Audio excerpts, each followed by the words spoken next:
హ్మ్. అంతే. ట్విన్స్ ఇద్దరికీ ఒకటే మొఖం, ఒకటే రూపం ఇస్తారు దేవుడు. హ్మ్. సో, ట్విన్స్ మొఖాల్లో మనం జ్యోతిషం ఎలా చెప్పగలం? అంటే ఫస్ట్ 1 అండ్ 2 ఇద్దరు ఎట్ ఏ టైమ్ రారు కదా! అవును. కొద్దిగా గ్యాప్‌లో. ఆ గ్యాప్ వచ్చినప్పుడు ఆ యొక్క గడియల్ని శాస్త్రరీత్యా ఆ గడియల్ని పెట్టి ఆ థియరీ అనేది ఉంటది. 99% ఒకే భావన కలిగి ఉంటారనమాట. ఓకే. ఒక్కో సందర్భంలో ఏంటంటే కొద్దిగా వ్యతిరేకత భావన కూడా కలిగి ఉంటారనమాట.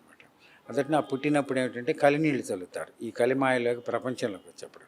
ఆ నీళ్లు చల్లటంలో గ్యాప్ వచ్చినా కూడా కొద్దిగా తేడా వస్తాయన్నమాట. హుహుహు. ఏది ఏమైనప్పుడు కూడా భావాలు, మనస్తత్వాలు కూడా అంతా కూడా ఏకీభవించి ఇద్దరు సమతుల్యంగా మాట్లాడతాను గానీ, రూపాలు గానీ, ప్రతిరూపాలు గానీ కూడా ఉంటాయి. అది చూడటంలో కూడా చాలా 99% చాలా అందమైనటువంటి వాళ్ళే పుట్టారు. ఎక్కడో రేర్ అనమాట. హ్మ్. చాలా అందంగా ఉంటారనమాట.